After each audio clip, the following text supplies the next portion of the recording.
Reggae Just Extra with Ras Dennis. Allan "Skill" Cole, one of Jamaica's greatest footballers and a close friend of reggae icon Bob Marley, has died at 74. He passed away on Tuesday, September 9th, at the University Hospital of the West Indies in Kingston after an illness. This is Reggae Just Extra with Ras Dennis. So I try to find the answer to all the questions they ask. No wonder it's impossible to go living through the past. Don't tell no lie.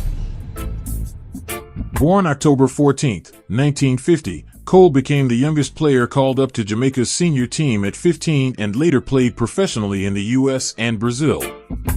Widely hailed as the island's most celebrated player, he was honored by FIFA in 2010 for his contribution to Jamaican football. Beyond the pitch, Cole shared a legendary bond with Marley, managing his tours and standing by him during pivotal moments. Despite being left out of the recent One Love biopic, Cole maintained that Marley's story should be told truthfully, remembering him as his Jamaican treasure. Numerous reggae historians concur on the significance of his presence alongside Bob Marley during pivotal moments in his life. He played a crucial role not only in facilitating Bob's treatment in Germany but also in navigating the complexities of Don Taylor's saga. His contributions were instrumental in supporting one of music's greatest legends during challenging times.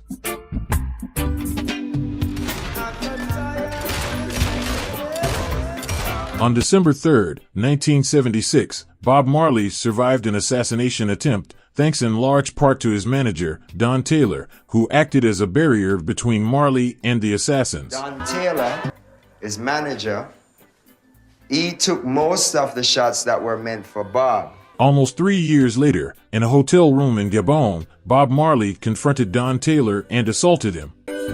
This incident is thought to have inspired one of Marley's most famous tracks, Bad Card.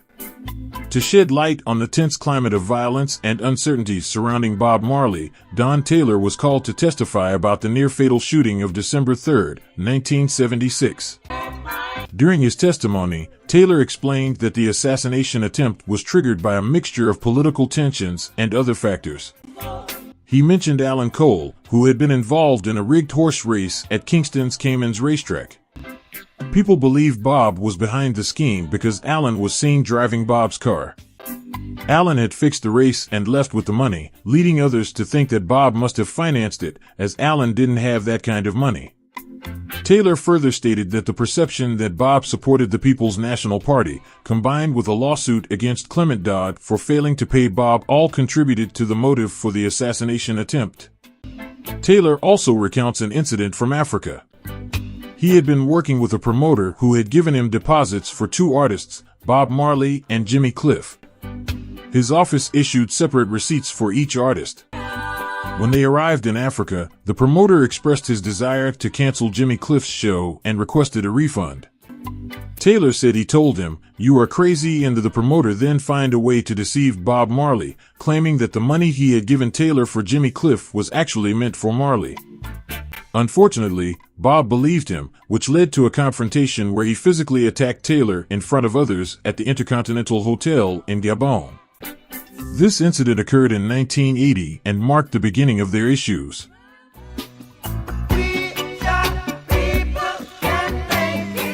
In a later confrontation, Taylor informed Bob that he had decided he would no longer work with him.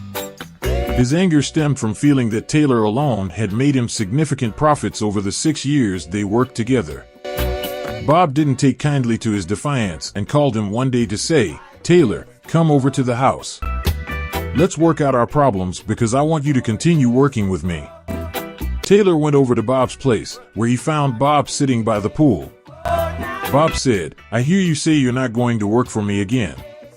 Taylor replied, "Yes, I can't be bothered working for you." In response, Bob invited Taylor into the bedroom, saying, "I've got something I want to show you." Once inside the bedroom, Bob asked his secretary, Yvette Morris, to bring him a piece of paper that he had asked her to type. At that moment, Allan Cole entered the room with an Uzi submachine gun. According to Taylor, Bob wanted him to sign over all commissions, rights, and any claims he had. When Taylor refused, Bob physically assaulted him. Angered, Taylor went to the Miami police to report the incident. Allan Cole later shared his version of the story. He explained that Don was invited to Bob's mother's house for a discussion. Bob hadn't seen him in a couple of months, and it took some convincing for Taylor to come over. Eventually, an argument broke out in the room, and Bob shut the door. Things quickly escalated. Allan also acknowledged that there was a rifle, specifically a .45 automatic present, but he claimed he didn't point it at Taylor. Allan was further asked to testify about Bob Marley's tough behavior during the early 1970s, particularly how he got Bob Marley's records played on the air. He explained that it was challenging for Rastafarians to receive airplay unless they were affiliated with major record companies. They often had to exert considerable pressure on various disc jockeys and program directors.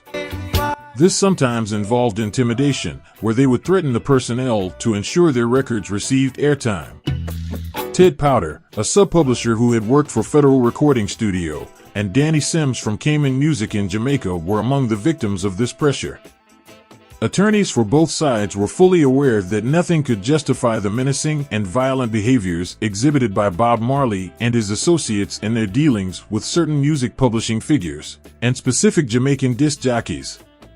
However, there were reasons for this behavior. Testimony during the trial revealed that a sense of desperation and desire for retribution, stemming from life in the ghetto, influenced Marley's actions. The rise of the musical culture of the sufferer in Jamaica led to intense conflicts between the impoverished Rasta musician and the Jamaican media establishment, which bordered on outright class warfare. Although Bob gained recognition outside of Jamaica, the upper and middle classes controlling the Jamaican airwaves had little appreciation for his mingled ditties.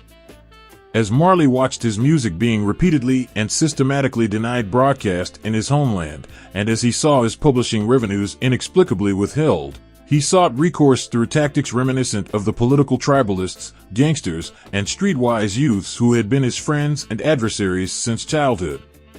Ghetto bonds run deep, but somehow Marley had never trusted Allan with anything of consequence after Allan had almost gotten Bob killed in the crossfire of his '76 Caymanas mix-up. Allan was never again involved in Bob's songwriting either, and Bob didn't let him handle management chores. Henceforth Allan could tag along on tour, acting as an aide-de-camp while enjoying himself on Bob's tab. Don Taylor was another matter entirely. On the witness stand, Taylor put his own verbal spin on the 90s of Gabon. The fracas between Bob and Don in Gabon had centered on the fee that Don had told the gong his band was getting paid $40,000. When it was subsequently reported to Bob by Gabon officials that $60,000 had been paid out to Taylor, the manager allegedly setting $20,000 aside for himself, that was when the shouting, the heating erupted. That's all for this episode, and thank you for watching. Don't forget to subscribe, give a thumbs up, and leave a positive comment in the section below, and I'll see you again very soon for another important video. Many thanks for watching Reggae Just Extra with Ras Dennis.